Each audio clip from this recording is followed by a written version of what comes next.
What's up, everybody? Welcome back to the Paranormal Rush Hour. I'm your host, Ryan Rush, and tonight I want to talk to you guys about somebody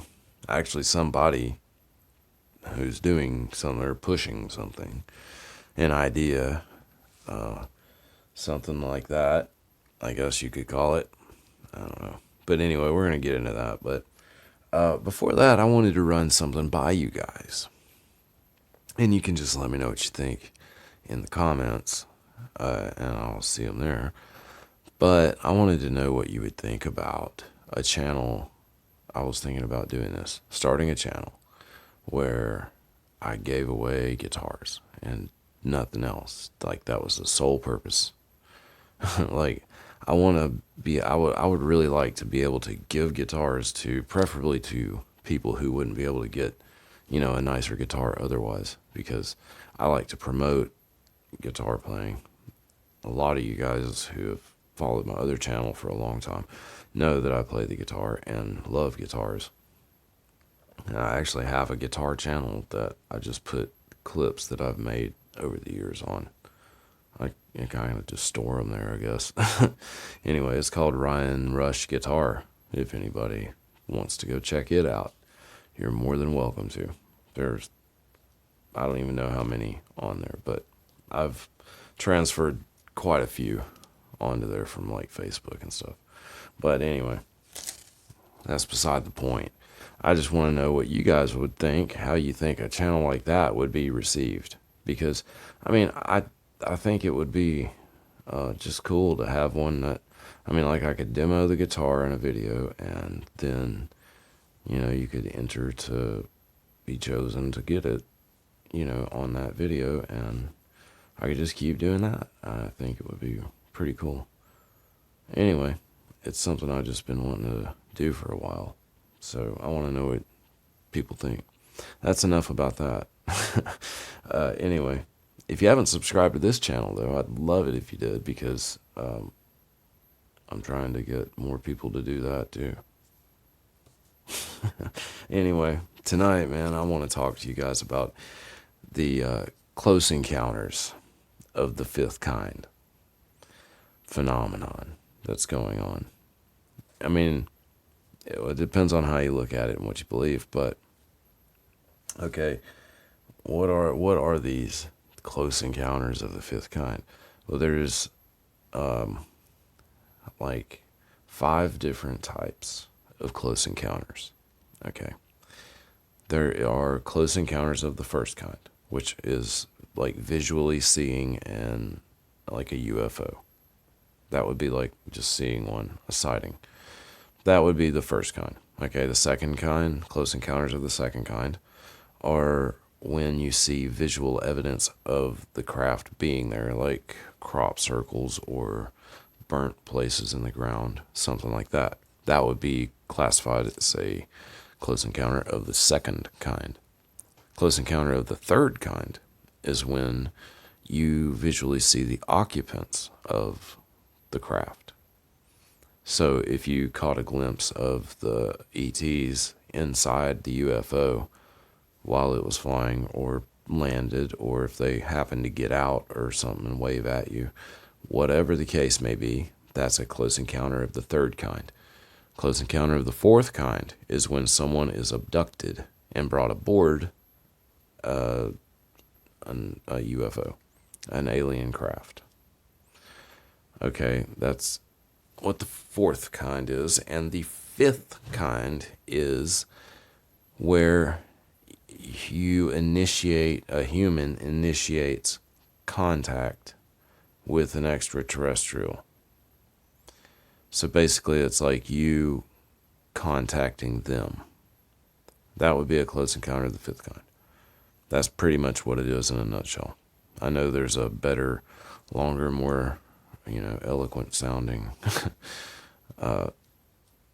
definition for it, but that's essentially what it is. Okay. So this is happening, okay, and it's been happening for a long time, and I kind of touched on it in the last video when I was talking about Stan Romanek, and I just looked over and remembered, I wanted to point out that I changed this picture This is like one of my favorite pictures that my friend Leonard has sent me. I absolutely love this one. It's like an old school looking flying saucer, like, and it looks like it's above Mount Fuji, and it's got, I want to say there's a picture like this. I don't know, Leonard, I might be all messed up on that, but I love this one. And so I decided I'd turn the thing sideways and put it up. So, anyway, I wanted to mention that before I forgot about it while it was on my mind. All right, back to this. So those are the different kind of encounters. Well, Dr. Greer, Stephen Greer, has made a movie about this, and it's basically a movie encouraging people to try it and start doing it themselves. That's pretty much what he is wanting us to do. It's kind of like a call to people to begin trying to contact these beings, because okay, and this is where it gets into crazy stuff like, okay, why would he be doing this if it was fake? Why would he be telling people to do this? Because there's a chance that they might, succeed. And then, I mean, he's legit. But if you get enough people doing this, it's a very good possibility that you could succeed. Someone would succeed, and that would kind of validate what he was saying. Because there's all kinds of people, especially ones that have higher or are attuned to, like psychics and stuff like that, who have a higher sensibility or sensitivity, maybe sensibility, some of them.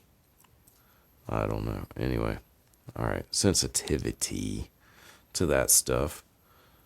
I mean, they may be able to, do it pretty easily. I don't know. But he's encouraging it, like, big time. And he claims that you can contact them through meditation, like deep meditation, I guess. I mean, I don't think you have to be some kind of crazy Buddhist and be doing like oh man, I can't talk today. Anyway, you know what I mean. That kind of meditation, like where you're going to be floating and stuff. I don't think that's a requirement, because, I mean, these are like regular old people doing this. And we're not talking about like real special people. We're talking about everyday, everyday dudes and girls, women, men, everybody doing this stuff. I mean, it's been going on since like really early 90s too. I know they've been doing CE5 since then, and since before, actually. Like Greer himself, I think, has been doing it since the 70s. And that brings me to like another point. He's got so many witnesses. Okay, he's got all of these people who have witnessed, and there's tons of evidence of it. That's the thing. There's video evidence, and there are people who witnessed it to back up what's on the video. There are multiple witnesses at the majority of these CE5 events. So that lends a lot of credibility to what's going on. And what's going on is at these CE5 events, they're able to summon, I guess you could say, UFOs. They are able to actually call the UFOs to appear. You will not see a UFO when they begin, but after they've all been sitting there focusing on it, they almost always appear, and they'll have video evidence of it, and they'll also have like 20 people who saw it. That's the thing. It's like, okay, that's hard to, I mean, and I'm not talking about 20 of the same people over and over. I'm talking about 20 people at a time, like different people, miscellaneous people. We're talking about a widespread event that's going on right here, and this could very well be the way to do it. He believes pretty much that it's the way to do it because they are so far advanced. They're so far ahead of us. And in Unacknowledged, the movie, one of the movies he made, and this was a few years ago when he made it. It was a very good movie, though. It was talking about like unacknowledged projects that basically didn't exist except to those involved. And we're talking about like the blackest of black operations. You know what I mean? The darkest of the dark. You know, you're not gonna be talking about this, that kind of thing. And when he made that movie, it prompted a response by the Department of Defense or something. They started releasing things, and it was kind of weird, to be honest. I don't know, but anyhow, that's not. I was just referencing that movie though because I was saying in it, and I've mentioned this before in previous episodes, I know, but in it there is this theory. It's like the 100-year theory where it says that we are, as a society, ourselves are like 100 years behind where we should be technologically right now. Like right now, we should be 100 years advanced past where we are currently in terms of technology and also in terms of energy. If they had actually shared with us what they know and made our world more advanced years and years ago when they should have, instead of lying to us and keeping it all very secret and using it for their benefit or control or whatever the intentions may be. Anyway, it makes a good case because I know that they have admitted UFOs are real. Okay, that's a reality. We are not alone. That's a reality.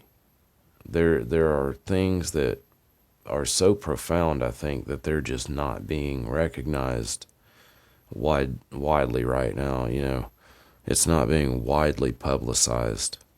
It's kind of like those of us who listen and know what's going on are very aware that they're telling people that this is a reality. And it's like a lot of people are just not listening to it or whatever, you know. And that's all part of the way that they have conditioned people to view UFOs and extraterrestrials and things like that. You know, I was thinking about it, and back in like the 90s, back when I was a kid and a teenager and stuff, that was like the big, I think the big disinformation age as far as UFOs and ETs go. That was where they started conditioning people to look at them in a more catastrophic way. More like there is the possibility that they're hostile and they're enemies and they are not coming here with good intentions. And I mean, you look at all the movies that were made about aliens back in the, in the 90s. And that was like the big, I guess the big boom of like the gray, the typical looking gray alien, like the head and, the big eyes. Like that was kind of when it really came about and was kind of cemented into pop culture, As far as ETs go, that's the stereotypical, one you're going to think of. So anyway, they've done that, and they've made movies like Independence Day and stuff where there's a good possibility these aliens are not coming here to be friends with us, when in fact we've never had any reason to believe otherwise. That they are coming here to, they're not messing with us, basically. And the thing is about I don't know about abductions and things like that. I don't know what's going on with all that. But I don't think that it's the same ones coming here every time. I think there are multiple alien races that visit our planet and have stuff going on with our government, especially. I think that's a reality, you know. So anyway, but what I'm saying is they've made it to where we look at it in that way. We're like kind of conditioned to see it as something we might need to be afraid of. And, they're doing things like making the Space Force and saying, we've got to be a dominant force in space, just like we are here on Earth. And, there's something to it all. I don't think that all these things are known by the present administration in the White House and things like that. I believe a lot of this stuff is so quiet that the majority of people in the government don't know about it. I really think that's how it is with a lot of this. And, Dr. Greer and Stephen Greer, he's like a former emergency physician. He's an actual doctor. And he's pretty much left his whole life, that he had before. I mean, his career, his medical career and all that. He pretty much just totally left that and is so dedicated to pursuing the UFO, thing and contact and, getting the truth out there. It seems like he is extremely dedicated in this cause. And I mean, that's really good though, because you've got someone who is an actual medical doctor. That's a pretty credible person to begin with. I mean, he can't be that, unintelligent to begin with. And you can tell by the way he speaks and stuff that he's not dumb whatsoever. And he's not someone who seems to use any type of mind-altering substances or anything. I mean, he seems as straight-laced as someone can get. That's another thing. He's not some kook that, just decided to start talking about UFOs one day. I mean, and he had these experiences. One of them was like a near-death experience when he was, I think, 17 or something. He had some kind of illness, some kind of infection or something like that. And he ended up dying, I think. And that experience caused him to realize that there's more beyond this life or something. This is how he puts it. He says there is no death. It's only a continuation of our life. So, I mean, I don't know who does, but that's what I'm saying. He brings forth all these crazy things, but he doesn't do so in a manner that you would expect from someone like him. I don't know. I hope that's you kind of understand what I'm trying to say there. But anyway, he doesn't seem like a crazy person. That's the thing. And he says that people that have been on his teams and stuff have been assassinated. And in that new movie, he got really emotional too, and saying that he had like survivor's guilt or something, because he knows some people were assassinated and some of them committed suicide and stuff like that. So I don't know, man. It's serious with him though. That's the thing. He is deep in this, and he's putting out this message that we can do this ourselves. Okay. And he's also, claiming that no one's ever been harmed by them. No one's ever been harmed during any CE5 event. So it's, so far proven to be completely safe to do. And there's a high success rate. That's according to these people who do it. That's the thing. And you've got people who have done this for years and years now. So there is a large amount of people who have seen this done, who have done it themselves, who continue to do it.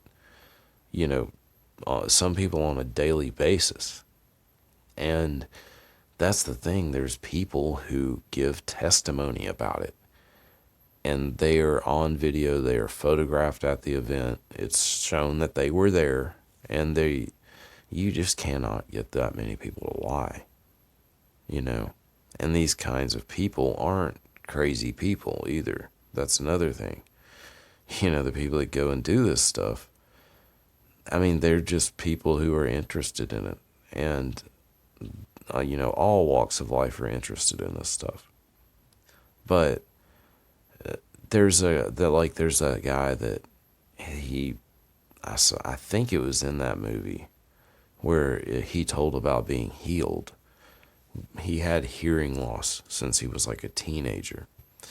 And there was this being that appeared out in the field, and I believe him and Dr. Greer went out there to greet the being or whatever, and they ended up getting a picture of him.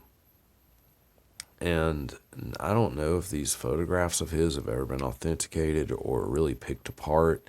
I haven't seen anything on it myself. I don't know if any of you guys have, but he has released photographs, you know, of what he claims to be extraterrestrial beings. And I mean, these things, if they are, they look like it. There's no doubt. But that's another thing, you know. I haven't seen any neutral source examine any of these photos. So it's basically like, you know, going on his word with this stuff, which I don't know how far you can carry that. I don't know him personally. I mean, he seems like someone who's not going to just go and BS everybody. Honestly, to me, that's the vibe I get from him. I think he's really actually got a good purpose for doing all this, you know. I mean, I think he's really wanting to progress mankind because he knows it's the right thing to do. And I think knowing these civilizations who are light years ahead of us, because they've been able to come to us, man, way before we've been able to go to them. You know, we still cannot go to them that we know of, that, you know, the generally speaking, you know, that the knowledge that we've been allowed to have, you know, granted, you know, keeping that in mind, you know, we don't know what they can do, but as far as our general understanding of it goes, we can't do it. We can't go to them. We cannot traverse that amount of distance in space at all. I mean, we have primitive space travel as far as we know. From what we see, we're still thinking in a rocket age. We're still in an age where we're burning fuel to propel us to get to places. They're in an age of warping space-time to shorten the distance between two places. So instead of being light years away, they know of a way to compress it, and I guess they treat space as matter, and they can compress it and go straight to another point without propulsion. See, the way Bob Lazar explained how this works is like having a ball on a bed and pressing down on the bed and seeing the ball roll toward where you're pressing. Basically, you're compressing space and you're going toward whatever it's, you know, pulling you to, whatever gravity pulls you to. They've tamed gravity, basically. We haven't done that I know of. But we're still driving cars, and, you know, who knows? I mean, if you listen to other people, I won't get too much into that, but I mean, people like Simon Parks, I mean, the stuff he talks about, and I don't ever, you know, believe anybody 100% that I don't personally know, and you know what I'm saying. So, I mean, I just listen to him and because it's interesting hearing what he has to say about it. Okay. But he does bring up some, things to think about and consider that he says are the way things are. But, I mean, you don't know that. We don't know that. It's still something to consider. I mean, everything's a possibility with something you don't know anything about. So, what he was saying, though, that I really started thinking about was how grays are actually used by other races as kind of a messenger being, kind of like they're like a slave type of being. I don't know. That's kind of what he makes it sound like they're treated as. And he says that they're just like programmed and they I mean, they don't really have a soul, according to him. But he claims that UFOs, the spacecrafts, have to have a pilot with a soul to actually fly it because it has to be able to read your intention or something. I don't know. Something like crazy like that. So anyway, that's just something to think about. I mean, but if that is the way things actually are, that is so far beyond anything we can think about in terms of transportation. I mean, what if something like that was actually really true? And, you know, I mean, you actually had to bring in being like a soul, like a person with a soul to fly one of those things or something. I mean, that's where you're kind of like merging science and spirituality or something. You know what I'm saying? I don't know. That's pretty deep though. And I told you I'm not going to get too far into that, so I'm stopping right there with that stuff. I'm not going to say anything else about Simon Parks and what he says. But anyway, everything's something to think about. And that's why I do these. I want you guys to think about things that you may not give thought to automatically, because I don't a lot of the time, unless I'm just something randomly inspires me to. But here lately, the UFO thing has been a big topic, and things are really changing in the world of UFOs and disclosure and us knowing more about them. I don't think that they'll ever tell us what they all know about them. And I think that's why Dr. Greer knows we have to somehow contact them ourselves. But I think I was talking about the guy that his hearing before I got off on some kind of crazy tangent.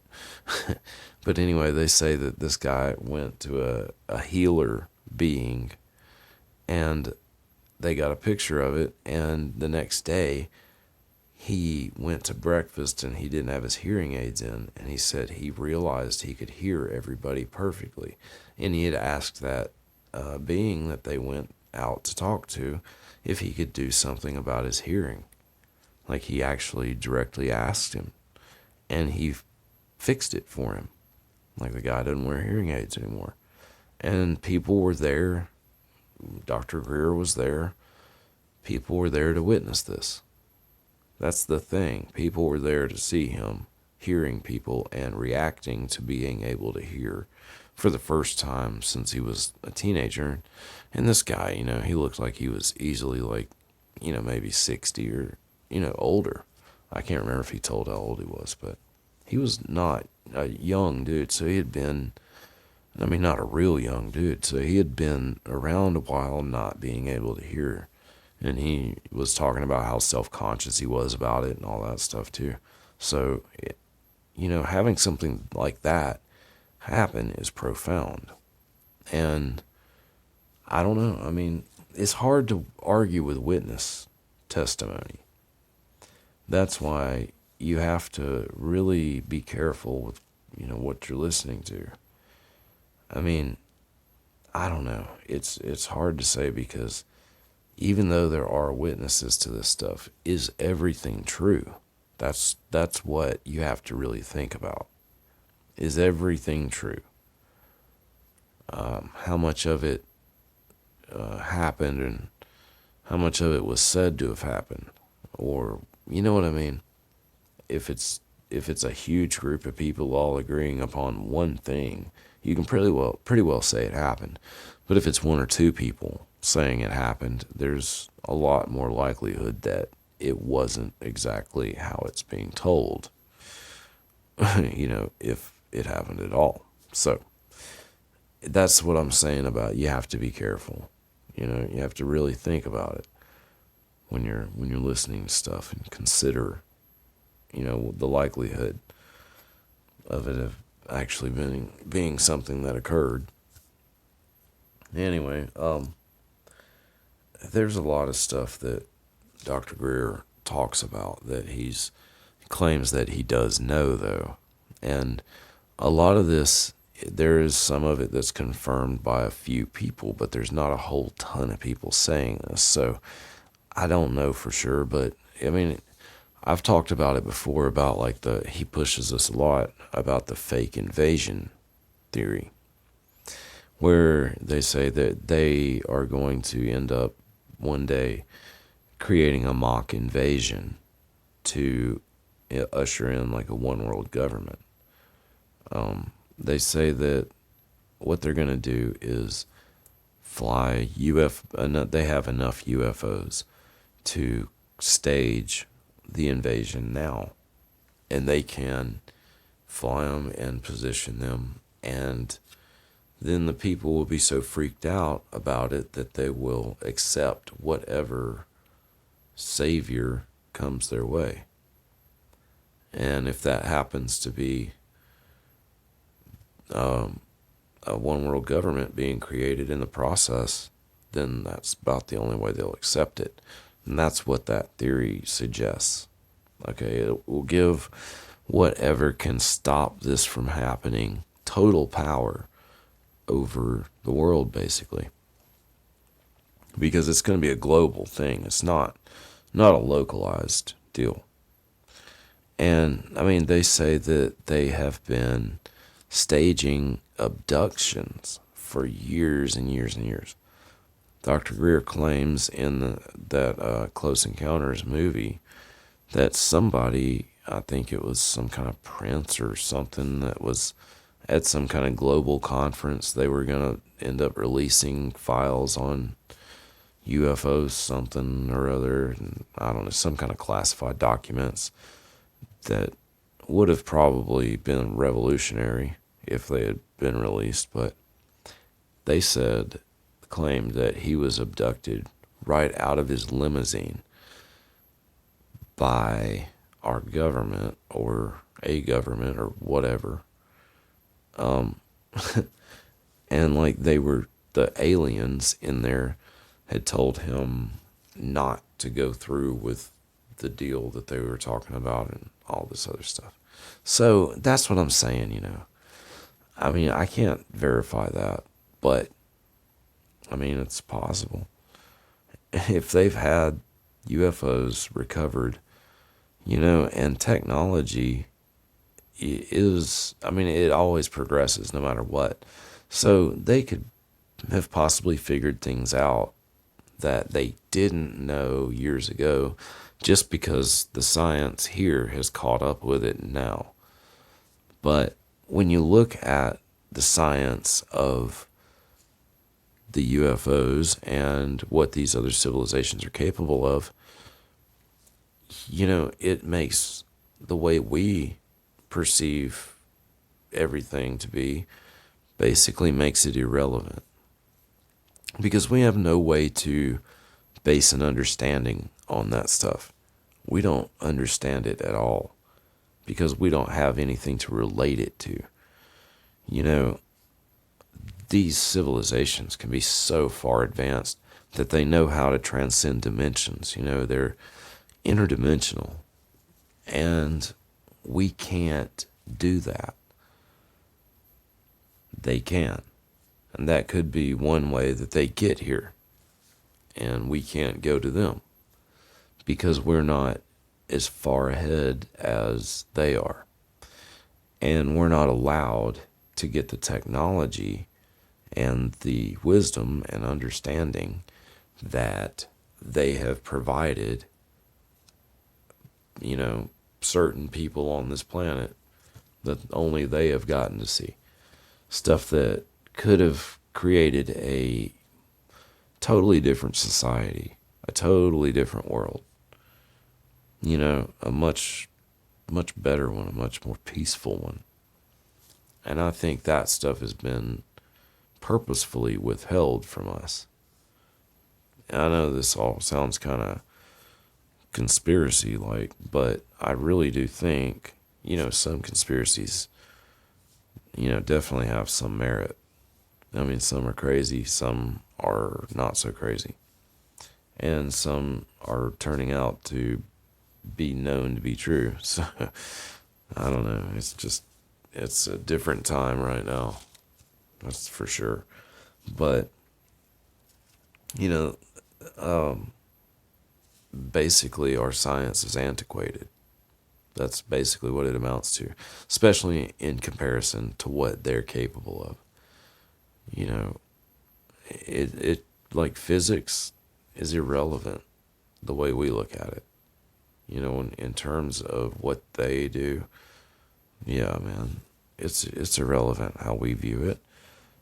We can't explain this using our primitive knowledge of physics. You know what I mean? It's just there's no way. So, I mean, the technology of UFOs go way beyond what we can do. There's, video footage. I don't know if you guys might have seen it or not, but it's of a UFO flying, and this was on it was on that channel that show on the Travel Channel, that Paranormal Caught on Camera, where it's a UFO flying, and there's two fighter jets flying beside it, in formation. Hit my keyboard. In formation, like a triangular type formation, almost like the UFO was being escorted by the jets. It's a crazy video. You guys can, I'm sure, find it easily. But if I find it, I'll put a link in the description. I'll put it there with my guitar channel, just so you guys don't have to search for it either, because I know everybody's jumping up and down to see that. Anyway, I'm just kidding, in case you couldn't tell. All right, but the thing is about UFOs, when you look at it in terms of how we, have, our science, if you look at it in terms of that, there's no way that we could survive going as fast in a craft as they do. How do they survive going? I mean, they've estimated some UFOs to be going, 79, 8,000 miles per hour. I mean, a lot, real fast. Real fast. Faster than we can even comprehend. And even if they're going a fraction of that, that's still insane. I mean, just the acceleration would throw 11 G's on you, which it goes up by exponents after 5. So I think that would be 1,000 G or something crazy. Anyway, a lot. I'm not good at math, but it'd be a lot more than any human could survive. I mean, everything in you would burst probably from the pressure. I know I've been thrown at least 4 G's, 4.5 probably, in an airplane before. And that is insane. I mean, you cannot move. I don't know, man. That's freaky. Even 1 or 2, will melt your face. So it's crazy. How do they survive that? There has to be a different way of traveling. One that does not require our knowledge of physics. You know what I mean? One that is different. Because to physically survive it, I mean, you would have to have some sort of modification, something to assist you with surviving it.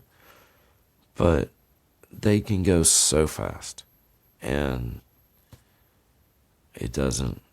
Is it the way the craft is? Is there something inside it that causes you not to be affected by what's going on outside of it? I mean, there has to be something assisting you to survive it. I would imagine they've figured something out because they have to be built similar. I know there's reports of ETs that look just like us, like humans. So I don't know. I'm just throwing these ideas out there, but you know, you know how I do it, guys. Anyway, but Roswell basically really was the turning point for UFO stuff because the atomic bomb I think had a lot to do with them wanting to come down here and see more about us. I think they wanted to, once we learned to split the atom, I think they wanted to see what we were up to. And that's really just when it all happened, when it all picked up. So you look at that and it's more than coincidence. And all the sightings that happen over, nuclear sites and stuff. I mean, there's all those stories, especially that one where the UFO like beamed down into the silos and I can't remember what it did. But anyway, it took the launch codes, I think, and then activated them and then deactivated them and sent everybody into an insane panic because like 10 nukes were about to go off or something. Yeah, something like that happened. So, they've done stuff like that. They're interested in what we're doing here. And they've even said in things that I've seen, and I can't remember where all I've seen this, but I've heard it for a long time, that they actually shoot down UFOs. Like, if they enter our atmosphere, they run the risk of being shot down by us. And that's pretty crazy. So that's another reason Dr. Greer says that they are not hostile toward us. Because if they were, we've been doing this stuff, messing with them for so long. This stuff we'll never hear about, publicly. But it's stuff other people have heard about and talk about. And there's a lot of people that say this kind of stuff about them doing that. And that's the thing, somebody would have retaliated if they really wanted to mess with us. We're so dumb sometimes, I think, that we think we're invincible just because we got a bomb or two or a few guns. But these people, these beings are coming to us. I guarantee you they've got weapons that would decimate us. So they haven't done it. And we've been seeing them for a long time now. So maybe they really are okay. That's something to consider. Because they really have made them out to be, looked at in a negative way. They would rather people look at people who talk about UFOs as crazy people, which there are so many people that know they're real now that they basically cannot deny it anymore. And it's like that with the Sasquatch too. So many people have seen them now, you can't really deny it. It's pretty well known that they exist just because of the amount of people that have witnessed them alive. Anyway, but like I said before, we are not alone. And I think there is a correlation between the Sasquatch and UFOs. And I really think this because of what I saw out here that night with Brian. He was out here with me. And a lot of you guys who've seen my Squatch channel and my videos there know who Brian is if you've watched for a while. But anyway, he's my best friend, and he was out here with me one night right in front of the studio here. And we watched this blinking light, which I have seen a video of something that looks exactly like it, a UFO video. Looks just like it. I'll see if I can find it and link it. But anyway, I saw something appear and then go like right beside it, and it looked like an upside down semicircle, and it was pretty much transparent. I really wonder if the only reason I saw it is because it went so close to that blinking light that the blinking light illuminated it a little bit, and maybe it was otherwise cloaked. I don't know, because it was like a shade lighter than the night sky when I saw it, and I only saw it for like a little span of time as it passed by that blinking light that we had been looking at for like 35 minutes at the time. I think we looked at it for like 45 minutes probably, until it went below the tree line far enough to where we couldn't see it at all. It ended up descending way down, and we don't know what happened after that, but I don't know. And it was over one of the most active areas out here. This spot, you can go up there and get activity pretty much guaranteed. So it's real active up there. It's where I did that gifting and stuff, where they bit the eraser off of a pencil and then shoved it in the ground, then ripped up a bunch of paper in a circle. I guess where they were sitting, they went all the way around, spread it around. It was pretty crazy. Anyway, crazy stuff like that happens with them. But what if CE5 works and you can really do this and contact these beings? Do you think it would work with the Sasquatch too? Because they're said to have, and I'm not going to go into my personal experiences with any of this right now, but they can do a lot of crazy stuff. And they're said to be able to communicate like these extraterrestrials can. So if that is possible, then CE5 theoretically would work in contacting them also. Maybe something to think about. Anyway, I think everyone could probably try the UFO thing just to see if one would appear, because I can't help it. I'm really actually intrigued by that. I've never gone out and intentionally tried to do this. I've thought about people who have. I've seen people over the years who say that they can summon UFOs. So I knew it was a thing going on. But, Greer's been doing this stuff since the 70s, and he's got people who have witnessed it since then that have been around him since then, I guess. But he had like some event, I want to say it was in Switzerland or something, where so many people went out there with him. I think it was the first time he tried this or whatever. And a UFO that was like this upside down silver triangle appeared and just kind of hovered there or something like that. And that was like one of the first CE5 events. So, did he actually do that? Are all these people lying? Is he lying? Are they lying? I don't know, man. There might be something to it. So, I don't know, everybody. If anybody tries it, go out there, see what you can conjure up, and write it in the comments and let us know what happens with your CE5 event if you do choose to partake. I would really be curious to see if it worked with anybody. So any of you guys, if you go out there, try it out and see if you can get a UFO to appear and let us know what happens.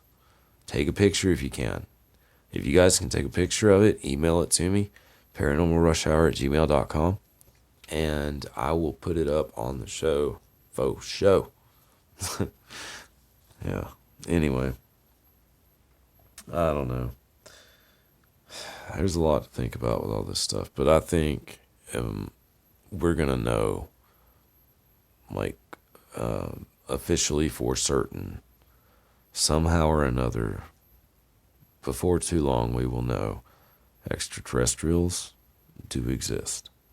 There are other worlds, other civilizations out there, and I think a lot more people are going to know that they've tried to help us and tried to advance us, and they're going to be probably not too happy that we haven't been allowed to have that information and that technology. We've only been given tidbits of it. So, anyway, let me know what you think about everything, guys. I really appreciate everybody watching, and leave me a comment, like always.